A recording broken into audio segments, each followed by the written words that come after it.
Welcome to Declutter for Change, the podcast where we clear the visible and invisible clutter from your mind, body, soul, and home to make room for the life you actually want to live and love. I'm your host, Heather Clark. In this episode, I am joined by certified life coach Sarah Curnoles to discuss how to stop analyzing your heartbreak and to clear out the old relationship baggage so you can finally move forward with purpose.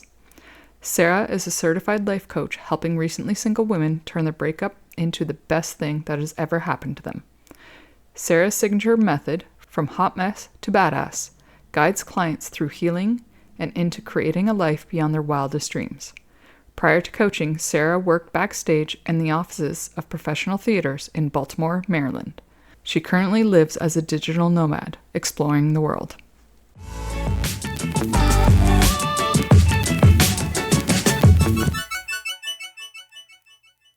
Hello, Sarah. How are you today? Oh, I'm so happy to be here, Heather. Thank you for having me. Thank you so much for wanting to come on and discuss what we're about to discuss today, because I know personally, let alone the listeners that are listening, have very much things in common with the story we're about to discuss today.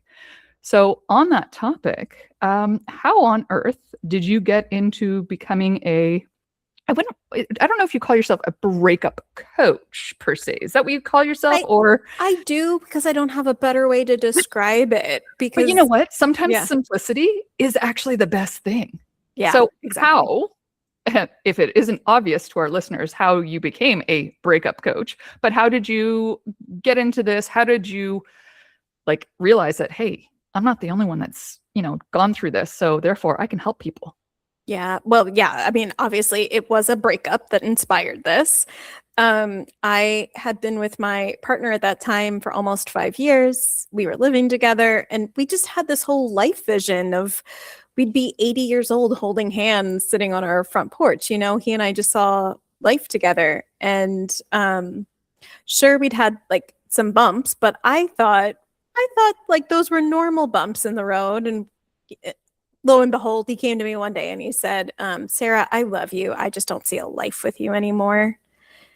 And exactly. Yeah. I was gutted. And also I knew deep down he was right.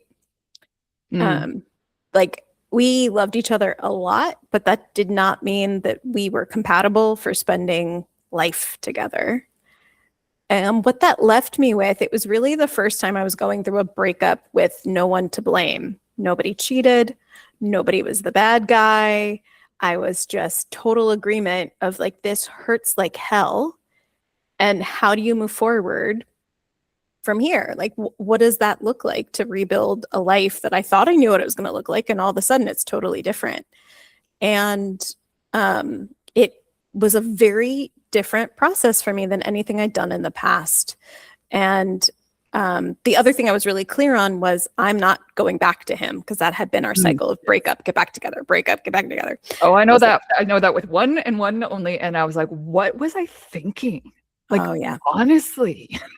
I did it with all of my exes.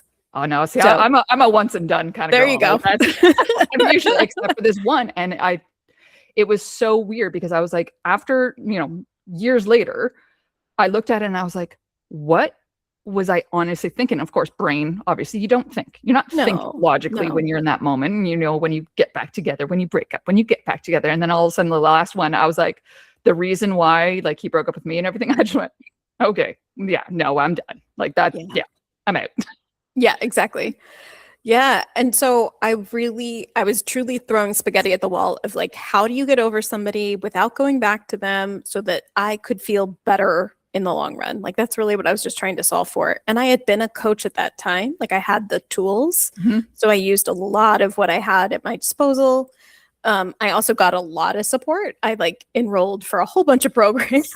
Isn't that what we do? We're like, okay, so how can I take my time and totally distract myself with everything but what's actually in front of me? Yeah. Well, I signed up for programs specifically with the purpose, the intention of I have this as my coaching program. This is going to help my mindset. I'm going to do this embodiment program to be surrounded by women to help me figure out what does it mean to feel my feelings.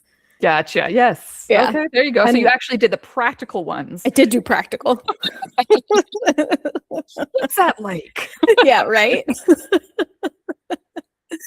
And yeah, I was stumbling my way through the breakup, and I realized at a certain point, I was like, well, one, there's a process to this of like, oh, I can kind of see it now.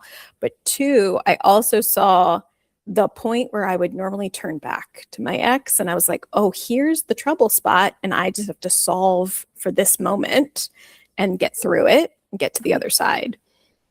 Oh, that's crazy that you were able to like pinpoint that point of your like, oh, this is when I went back. Oh, okay. Mhm. So can you let the listeners know, if it's not too personal, Yeah. what and when did you notice that? Like what was it that you're like, oh my God, that's the point.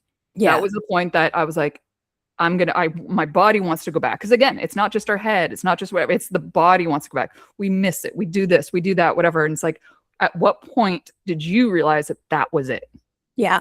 It would start like 6 weeks, 8 weeks, like 2 months, a little over 2 months after, where I was still sad and it wasn't quote unquote better. And I was telling myself, you should be further along. You shouldn't be hurting this much. Like, you should be like, that's really what was going on in my mind. And then what I would jump to is, well, then we must be meant to be together. Mm. Or I'd feel so much better if he was back in my life. That's what the brain jump was happening of like, you're in too much pain right now. Get out of the pain, go back to the ex. So, and that's it. Like, that's where I've known this for 5 years. So Yeah. therefore my body wants to go back to what it knows, because where it doesn't know, it's uncomfortable. Yeah. It's uncomfortable to go to something that's unknown. And that's I know with myself, with the listeners, the unknown is very uncomfortable. So we default to something that our body already knows, our mind already knows, we've been already in the like the habit of it. So what broke you out of that? Like, was it a specific thing that you did? Was it a specific, journaling or like la-di-da, kumbaya or anything like that? What was it specifically? Well, one, I did make the promise to myself there was no going back. Perfect. Like, because we had already done that. And so I was already committed to, I'm not going back, because it wasn't a solvable problem. We just weren't compatible. So the option was off the table. And I think that might have been it. I took the option off the table and I had to go, so what else? Like, if that's gone, what else can I do here? And it was really, God, it was so uncomfortable, because it's like, I guess I'm just going to be sad. I guess I'm just going to be in the heartbreak of this. And I had to actually feel the awfulness of those things to get through them, instead of trying to eject myself and go back to what was comfortable and known. Because I think that's what a lot of us do as women. We're like, okay, yeah, we feel the feels, but then we're like, but are we really feeling, or are we intellectualizing those feelings? Yes. And that's totally what I was doing. I was thinking about the feelings. Yeah. Mm-hmm. I was telling my story about the feelings. Yeah. Well, especially as a coach, because you know that it is so much easier. And I'm going to say this by a personal thing, but it's just so much easier to see it in somebody else that you're like, oh, you're just intellectualizing those feelings. You know what the options are to feel these feelings and what the outcomes could be. But then you're like, oh, but when it comes to yourself, you're like, oh, I got to coach myself now. You're like, oh, crap. I was really fortunate because I was in multiple like containers with people with experts, right? People that were helping me reflect. One of my coaches, I was telling her the story of I should be further along. And, I think we all tell ourselves that story at some point. And she's like, well, how do you want to feel right now? And that was a moment where I was like, oh, I actually want to be sad. Like, I'm really mourning the loss of my best friend, my lover, my future. Like, mourning is appropriate, even though it's only like, for whatever reason, I thought 2 months, I should be over it. Yeah, like why is it that we have like, oh, 2 months after a 5 years, day in, day out type thing, like you live with them, like all that stuff. Like, why is it that we're thinking, oh yeah, after 2 months we should be fine, we should be good? Yeah. Yes. Like, at what point did like oh, for every year, it's only what, 2 weeks that you get to mourn the thing? No, like there is no like chart for mourning a thing. And now, obviously, as you said earlier, when we first started this podcast, is nobody cheated on anyone, nobody did this, so it's easier to get over somebody who did cheat, or it's easier to be angry at somebody, yes, because of something. Because what episode was it? There is an episode that we had actually just went out today, June 8th. I don't know what episode it is, but so number 57. amazing. So she was talking about how, she was blindsided by the fact that her boyfriend that she was living with, that built a life with his kids, this, that, whatever, etc., blindsided because he was a fraud.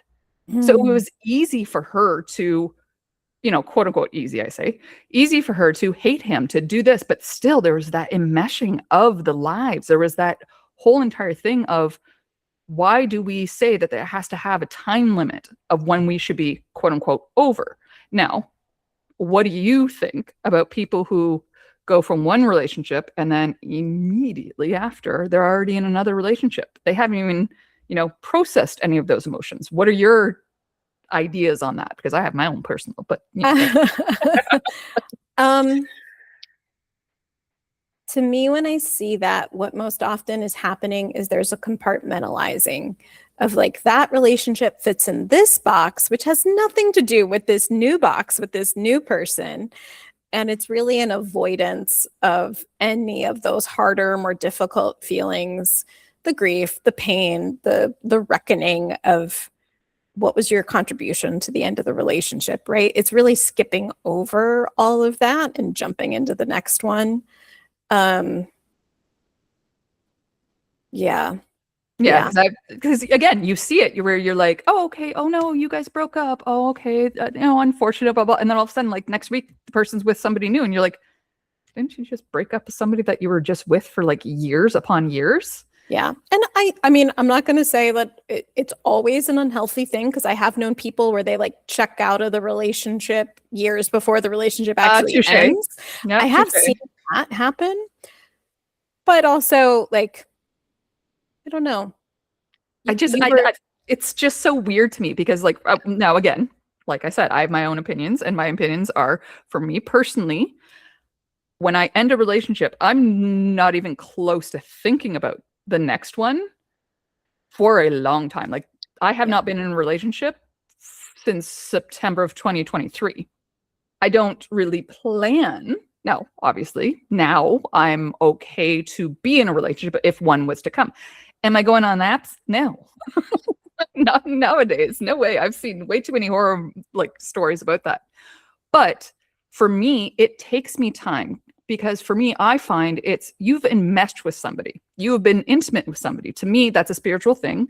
That is something that you actually have to break those ties energetically. You have to break the mental side of things where you're not thinking about them all the time. You're not waking up to go, oh, hey, good morning. Or, hey, how's your day at the end of the day or whatever. You've got to break those habits. And I know I can't break those habits in a week or two or even a month. Right. Exactly. There is actually a process to it. And it's really funny. So I'll put a little warning out there for people listening. My timeline's about to get fuzzy. So join me for the ride on this. Perfect. We love it. It's a messy timeline. I actually figured out this breakup detox because I had an ex prior to that 5-year relationship. He and I were together off and on for 3 years, and it ended because he cheated. Cheated with somebody 2,000 miles away, mind you. Like, he was even traveling and getting on a plane to see her. And anyway, people, right? Yep. So that ended because he cheated. I was so mad and so hurt, but I also really enjoyed playing the victim. And so I held on to that story and that resentment for 8 years. The entirety of my relationship, that 5-year relationship, I was still angry and resentful towards the one before him. Oh, wow. Which I wasn't fully aware of. I wasn't aware of it until that first guy that I dated sent me an apology like a year after my 5-year relationship ended, right? This is where the timeline gets messy. Everybody stay with me through this, right? He sent me a full apology email and I lost it. I cried for a whole weekend because I finally had to let go of all my anger and resentment towards him that I didn't even know I was hanging on to. Wow. And what kind of changes did you see in your life, whether it was your friends, your business, or anything? What did you see change after that? When literally, because that's a huge thing to come, a conclusion to come to have to go, you now have to let this go. There is no reason for me to be hanging on to this identity anymore. Mm-hmm. What changed for you after that? It was like, it was really like I was seeing the world through a veil while I was in the resentment, and like the veil was gone of like, I finally could see clearly. I had a surge of energy. And it's interesting because he and I had to keep interacting. We had like I used to have a day job and we had a relationship through the day job. Like we kind of were running in similar circles, I'll say. And it was like everything was gone. Like I could have conversations with him and it was no big deal. I could joke around and it was totally clean and fine. And it was like, I can't believe it's like when you get a massage and you feel better and you're like, I can't believe I was walking around in that much pain before the massage. And Right? you walked around for 8 years with Oh that my pain. God. I know. And then when you see it now and you hear it coming out of my mouth, like 8 years, and you're like, that was 8 years of my time, my effort, my mental energy. Because again, your subconscious was still running in the background of the resentment and stuff like that. So like you allowing yourself to just let that go after no, obviously it took him to come forward and apologize, which kudos to him. Like what, who actually does that? But Well, cool. he was working steps. So I'll Oh, say well, there that. you He go. was working some steps. Yeah. There you go. Okay. Well, good for Yeah. him though, because Yeah. again, that in itself does take some effort. Like when you wronged, it takes some effort to say, listen, I effed up. I'm sorry. Whatever, however it needs to be for themselves. Mm-hmm. It still takes that effort to do it. But the fact is that that's what you needed in order to Mm-hmm. just go, okay, I now have to let it go. Uh-huh. Yeah. Like, Yep. Yep. Which is, I mean, that was really a light bulb moment for me of like, wow, if I could have that running in the background for 8 years and not even know it, like, how do I help other people so that they don't have to suffer like that? Of yes. like 8 years of like, if you're gritting your teeth and having, if it's, I talk to people all the time, you have to co-parent, right? And Oh, I if do. you're, yeah. If you're Oh, I spending do. 8 years pissed off and gritting your teeth and like, it's not necessary. Yep. Yeah. And so when you help your clients going through these, because again, every situation is totally different. Some are messier than others. Some are, more emotional than others. Some, like we said, they cheat, they do this, they do that, whatever. How do you, like, what is a step that you first tell them as a general? I know every person is different, whatever, but as a general rule, what is the first step for any of the clients that you teach that the listeners can also take that first step if they are going through that breakup, if they're going about to, because we all know there's something deep down. We all kind of know when it's coming. Yeah. The first thing that I really help people with is cleaning up the energy around the emotions. So, the first phase that I really see after a breakup, I compare it a lot to a caterpillar turning into a butterfly. And the caterpillar, when it goes in its cocoon, turns into caterpillar goo, basically. And that's that really emotional phase right after a breakup. You've got all the emotions right on the surface. You don't feel like getting out of bed. You don't feel like, putting on anything other than sweatpants. Maybe you're still in shock. And so I teach tools of how do we move through these emotions in a way that feels like it's honoring yourself, but also it's not taking you under, where you're like, I'm going to be crying forever if I start. Nope. I actually teach a process. It's 5 minutes a day. I call it like a 5-minute crying appointment or a 5-minute anger appointment. And you get to burn it out. You get to get it out. And once that 5-minute timer stops, you don't have to keep going. You can close it and say, I did it for today. I don't have to come back to it. You can if you want to.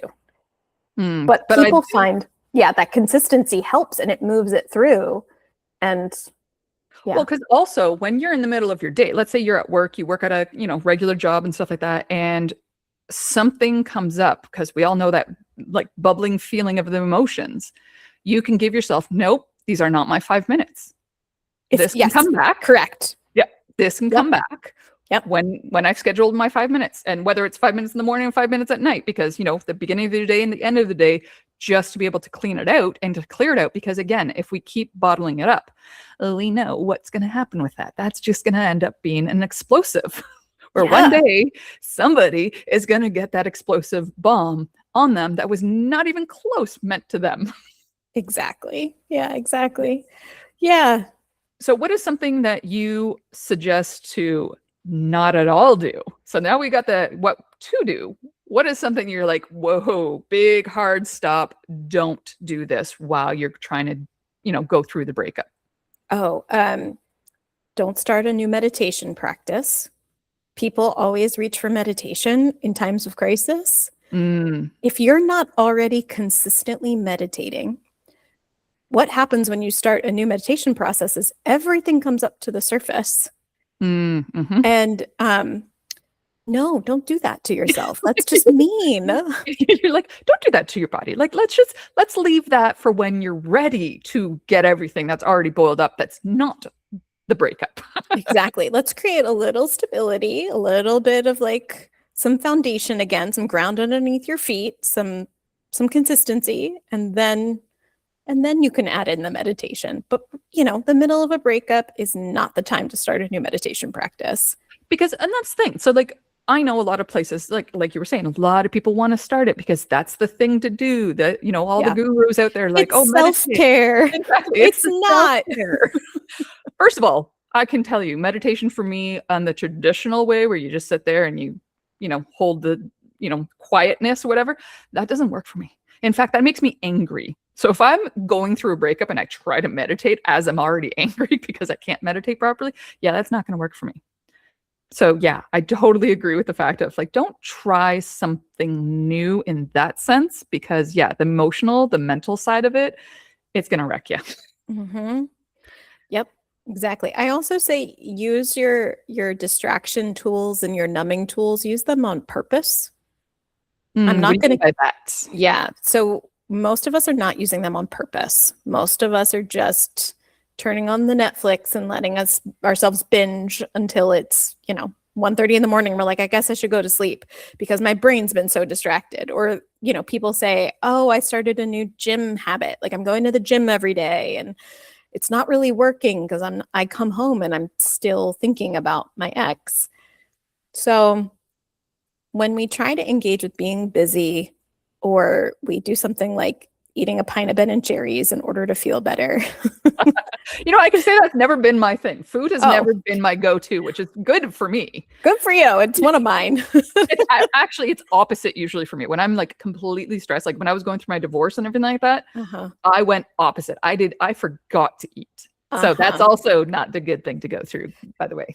Yeah. So when we reach for something like that to distract us or to make us feel numb, it works until it doesn't. And then there's almost like this catch up of like, it all hits you at once, right? That's why people say bedtime's the hardest, because you've been distracted all day. You haven't done any tools to engage or to, work through the thoughts and the emotions coming up. And then they all hit you at bedtime. They don't go away. They're just there waiting.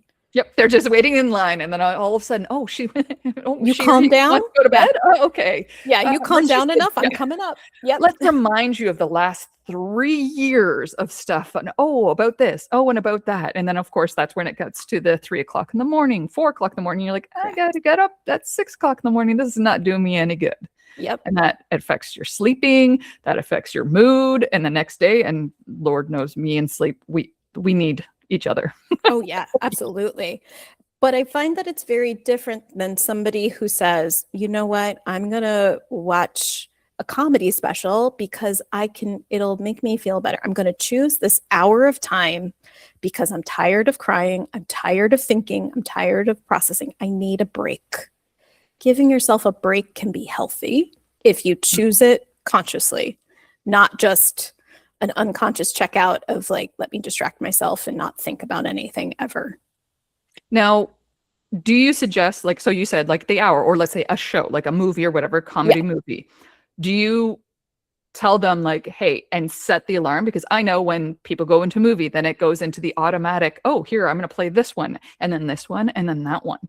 Do you tell them like, hey, set your alarm for when the movie ends for you to get up and go do something else? Yeah, exactly. Yep. That's awesome. Yep. Yeah, because that's the thing. Like we get into the moments, or when it comes into a comedy, or if it's a rom-com or anything like that, then all of a sudden in the midst of that, that can remind you of, oh yeah, they used to do this, or I remember, oh, we were supposed to go there, or, whatever, because rom-coms are that way. They are romantic comedies sometimes. And, as much as those are funny, sometimes it's also one of those, oh, right, I probably shouldn't have chosen this one in particular. Right, exactly. Like choose your comfort viewing on purpose. Yes. Maybe not How I Met Your Mother when you're going through a breakup, because Ted's always going through some kind of relationship, something or other. See, I've never actually watched that show. Oh my God, I love that show. Yeah. See, I'm not really, well, I was about to say, I'm not much of a TV watcher at all, but when I do watch stuff, it's like this past weekend, I purposely did exactly what you do. Not because I was going through breakup or anything like that, just because I needed to step away from work. Yeah. And I was like, listen, I'm just going to watch something on, I think I've got Prime Video or something like that. That's the only one I pay for. And it was whatever's on there. And I let it go through, I think 2 or 3 movies where it just went, next. And I was like, amazing. One of them, I was like, what is this? So I will get the title if you need something that you're just like, what the F? But if you just need one of those mindless ones, listeners, I might get that title because I don't even know what it's called. But it was definitely one of those. It was a kind of a rom-com, but also one of those like, what's going on here? Like, this is so, like, when you see a movie and it's so out there and you're just like, yeah, I can't even relate to this. So those are good. Ones that you can't relate to, those are good to watch. I will say, so one of those for me, because it was just so darn ridiculous, was Melissa McCarthy. Anything by Melissa McCarthy, actually. Any movie she's in is going to be a fun little, like, silly something or other. Yeah. Yes. Yeah. No, she, I can't remember, but yeah, no, anything from her, she's hilarious. And even the bloopers, I love watching bloopers because even when your coworkers can't even keep a straight face during, like, the movie itself and they're laughing. Yeah. That's how good she is. But with anyone that's going through a breakup, like, first of all, as I said earlier, I know I'd like, kind of joked about it, like, we all know when it's coming. What about those who literally have no idea? Like you were saying, hey, he came up to you. You guys had plans. You guys had forever plans. And then he came up to you and said, hey, I love you, but what do you tell people during those moments that it comes out of left field? They had no idea. They weren't even thinking about it. Nothing really came to them. How do they even start to process that? Well, shock is normal. Like, you're probably going to be in shock at the beginning. And shock is actually a tool to help you, right? Like, that process of going through a little bit of shock and a little bit of numbness is helping you from dealing with the totality, like the hugeness of all the feelings and all the change at once. And so I will say what happens normally is that people are in like this state of resistance, pushing against it. Of like, this shouldn't be my life. I shouldn't be here. This shouldn't be happening. And you actually burn a lot of energy anytime you're resisting something, anytime you're pushing against it. And so, yeah, it's not helping you to resist. I understand denial, of course, and it is a phase, unfortunately. And I share this just so that you have awareness of like, oh, look at me being in denial. Look at me resisting.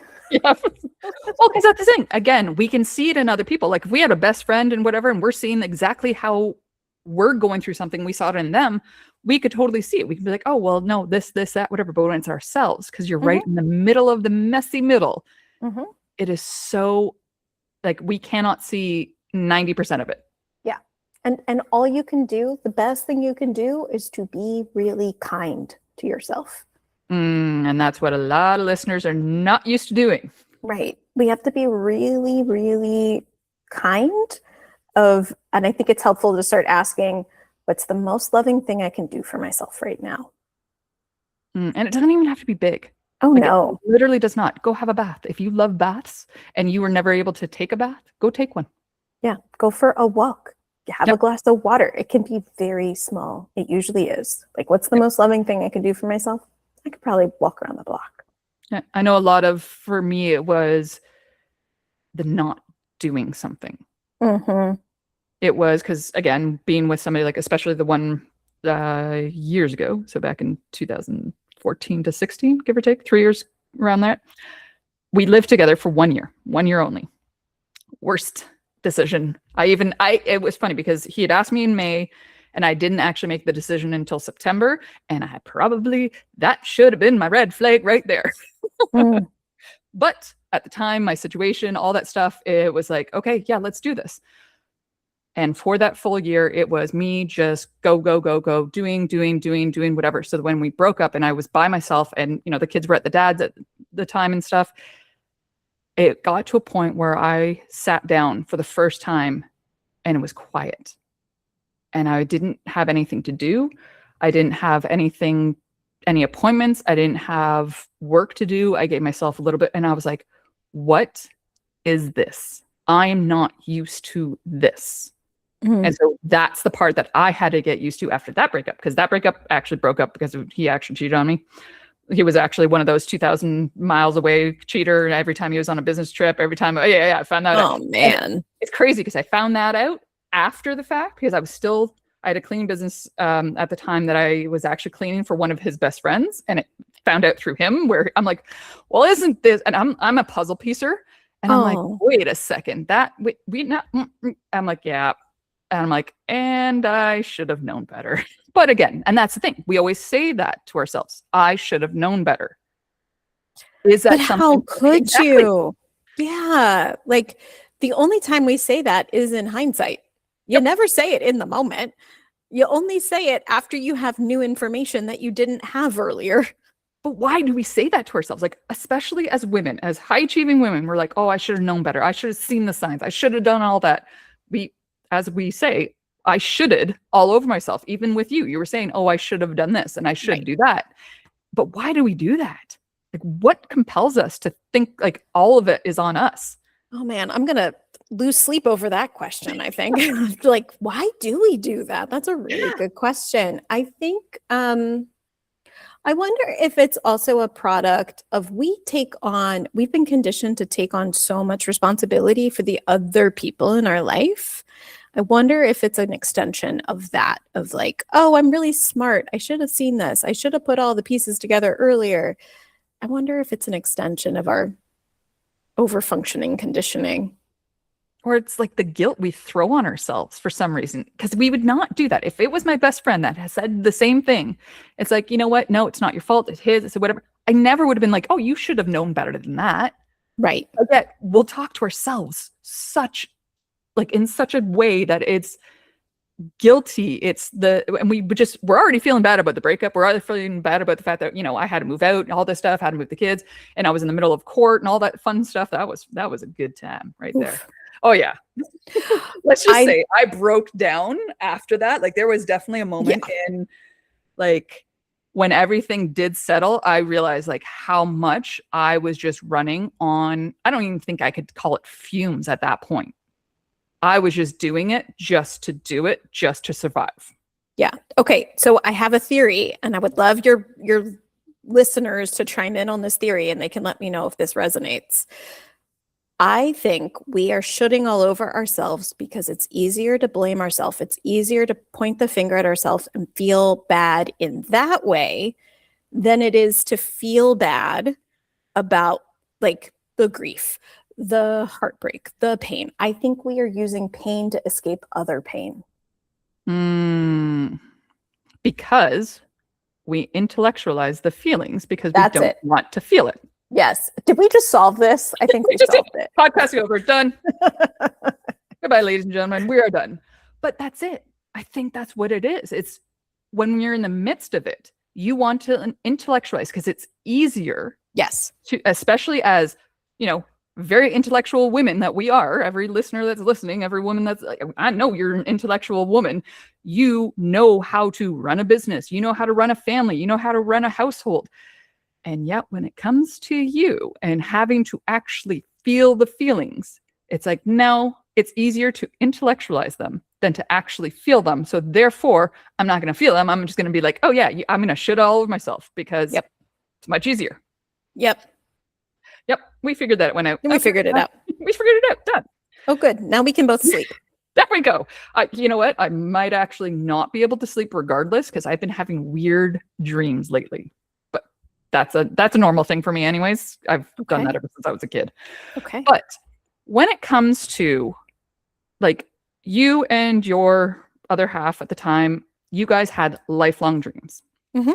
I've had lifelong dreams. I was married with kids, all that stuff. It was a lifelong thing. And then I got to a point where I was like, whoa, this was not what I actually wanted. I lost myself. I lost who I was, etc. And you get to that point.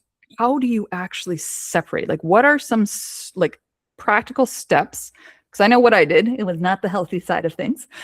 But what are some healthy practical steps to separate that? So like, let's say the listeners are living with somebody and they've broken up.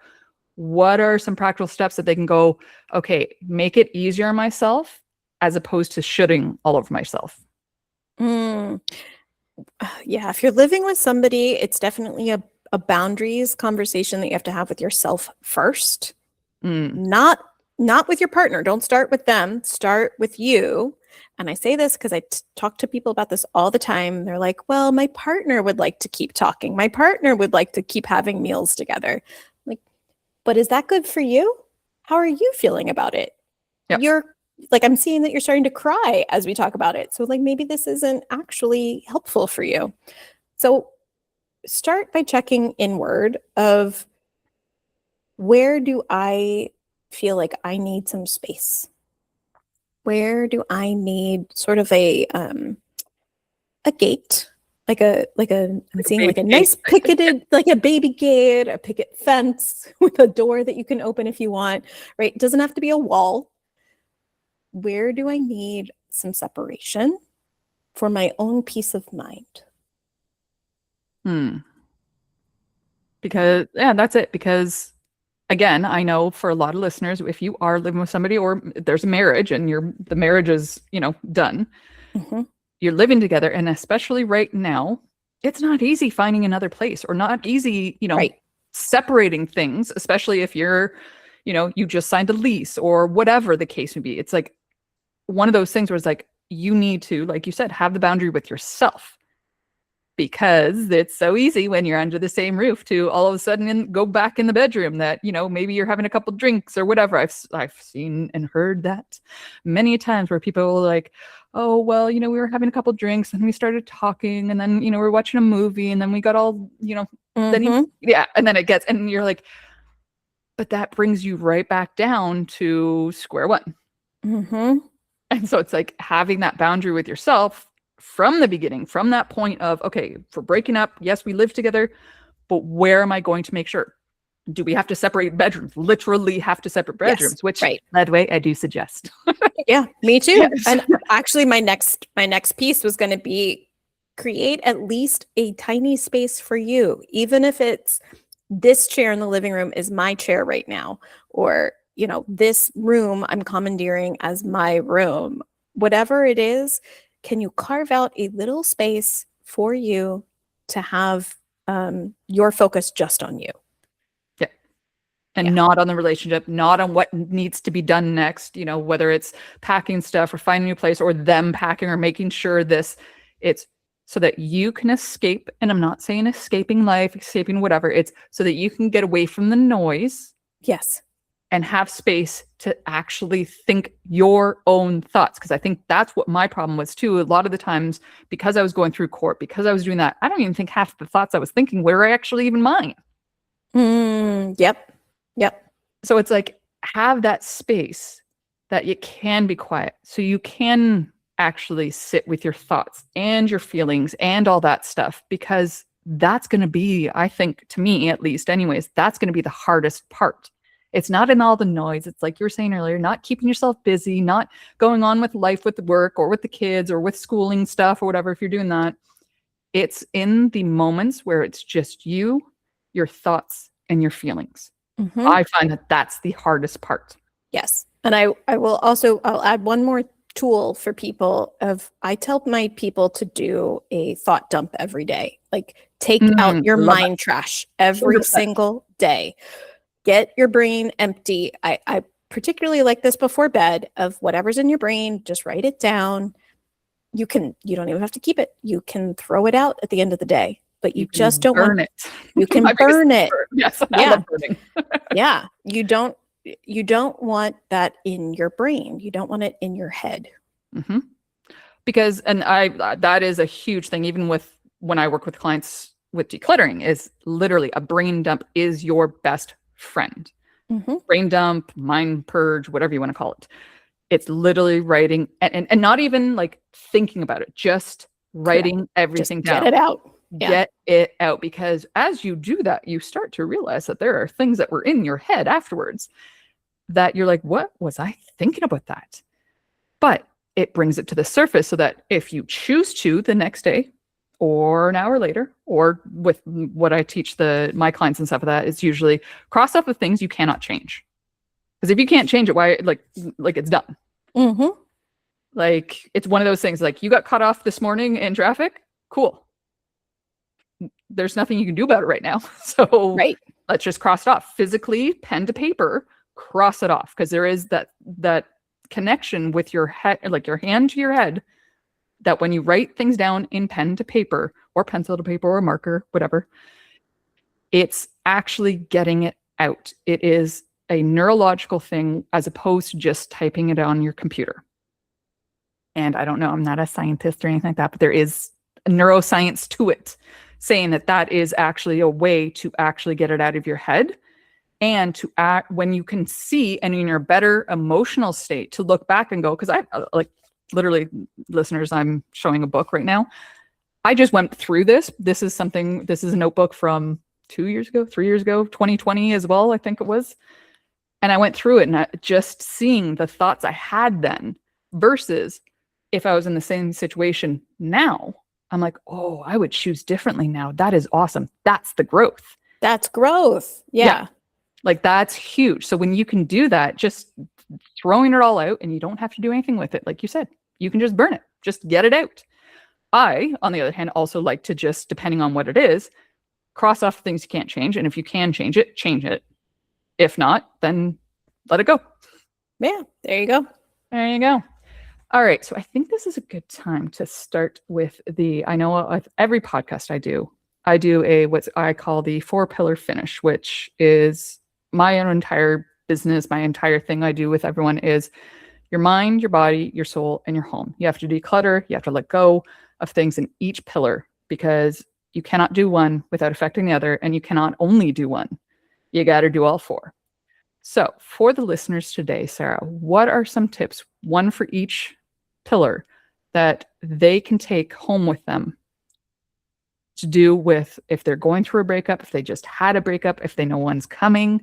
What are some things that they can do? So what I find very useful, and this really came out when people are separating stuff, right? Like if you've lived with somebody and you share a home and you have to separate stuff, you're asking that question, what's mine?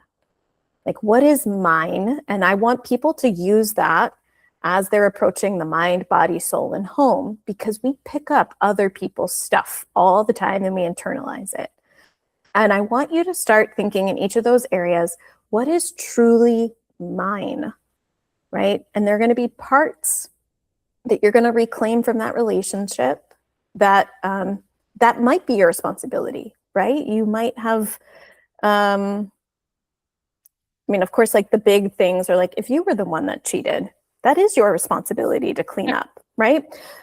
But if your partner's the one that cheated, that's not your responsibility to clean up, right? You don't have to take that with you. So you get to leave that behind. You will want to start looking of like, what am I purging? What is not my responsibility? Mm. You know, like my partner, one of the fights that we had a lot was we each walked on eggshells for each other. Like, right? You're both walking on the same eggshells. Right. Of like, he was trying to solve problems for me. I didn't ask him to solve. They weren't his responsibility. And I was doing the same thing for him. So we had to really separate out mentally, emotionally for ourselves. You know, I was taking on responsibilities for him that weren't even mine. And I'm going to give them back emotionally, energetically, like giving it back. And I will take my stuff of, you know, what am I responsible for in that relationship? Where was I not showing up my best? And where was I showing up my best? And I want that to come with me too. He's not, you know, he brought out my playful, spontaneous side. He's not the only person that can bring that out. Yeah. Right. So I get to keep that, not him. That comes with me. And so rather than thinking about it in like, in this category, do this, in this category, do this, I want people to start thinking of like, what am I going to give back to them? And what am I keeping for me? I love that. I love that. Because again, a lot of the thoughts that some of us have are, that's not even my thought. I wouldn't even normally on a regular day think about that. But because I was with this person day in, day out, I heard them in the background saying it to somebody else on the phone. Like I remember hearing conversations of, you know, an ex-boyfriend talking to somebody else, and the way that they would say something, you know, the next day or whatever, I would say, and I'm like, whoa. I'm like, that's not something I would say. I was like, I'm like, oh, I know where I got that from. Because when you're living with somebody, when you're that intimate with somebody, you pick up on their habits. So it's great to know, like, what actually is mine. And not only that, but like you were saying, like, what parts of me do I love and I want to take with me? Because I like that person that I was. I like being the helpful person. I liked being the one that, you know, did the hosting or whatever the case may be. Or I love the, you know, whatever it is you have, listeners, that you love about yourself while you're in that relationship. Like Sarah said, that person's not the only one that can bring that out. Or you can just bring it out in yourself. Because as a single woman right now, I bring out a lot of the stuff that I loved about myself in the relationships with myself. Exactly. Now you have the awareness of like, oh, I didn't know I had that in me. Yeah. It's like, oh, you started that. Now I'm going to finish it because I like that part of me. Yes. Now, were there parts of me that I was like, ooh, I don't like that part of me because whatever. Yeah, I left that behind. So that's such a huge, huge thing to think about is what is actually yours, listeners, and what is theirs? Because you could give it back to them. You don't even literally have to give it back. Like if you have physical stuff, sure, go ahead and do that. I remember that was the fun part. Oh my God, the meeting up and going, okay, here's this, here's that, here's that. And it's like, okay, and we're done, right? Yeah. We're done. We're done. we set up an intermediary person for that, actually. That was smarter. Well, I just put it on telling you, I would have gone back to him. Like if we had the person, if we had not had the person, I mean, I would have found it as a way to get back together. Yes, I was onto myself. Mine was on the porch. Here you go. Pick it up on the porch. I'll be inside. Do not ring the doorbell. Just pick it up and go. Yep. Done.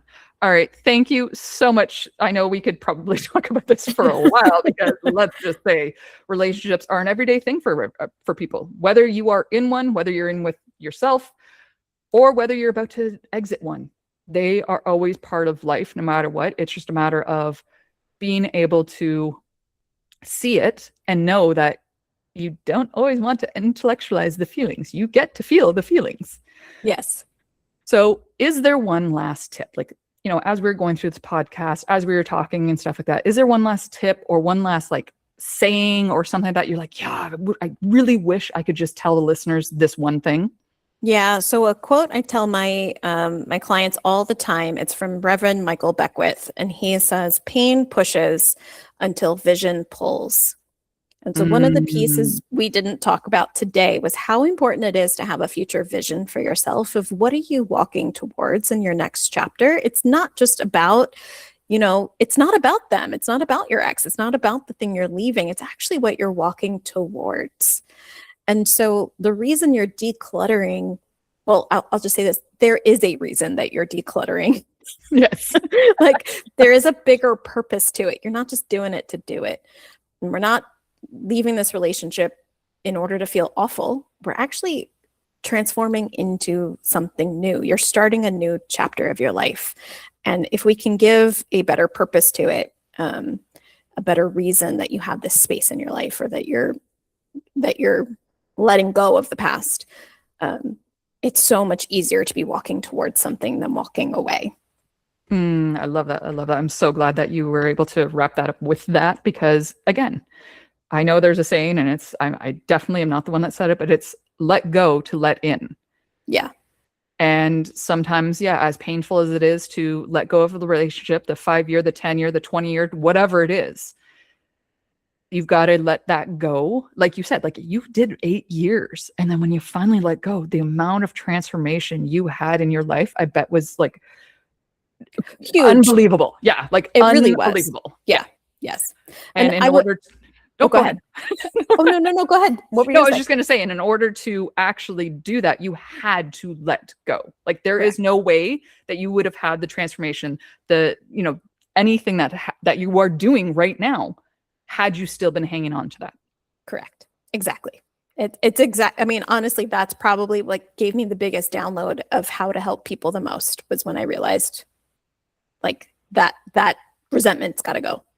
Yeah. Yeah. And there's so many people that listening to this, or, whatever, that do have that resentment. And I know when I was going through my divorce and all that stuff, resentment eats you up like crazy.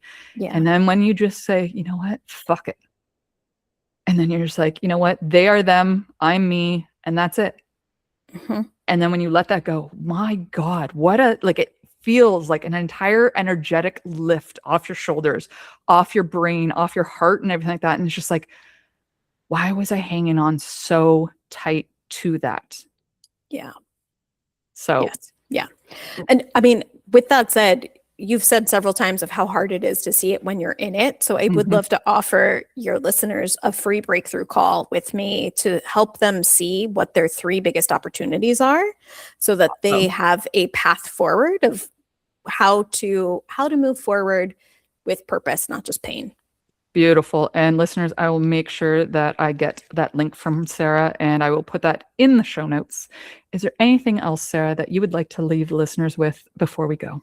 Oh, I feel complete. I feel like we covered a lot of ground. We did. The listeners are like, I'm writing everything down, and you ladies are talking really fast. No, everyone usually says I talk fast, so that's okay. But all right. Thank you so much, Sarah, for joining me. And listeners, like I said, I'll have all of Sarah's links, and especially to that free breakthrough session with her, in the show notes. And you can, and we will talk to you later. Thank you.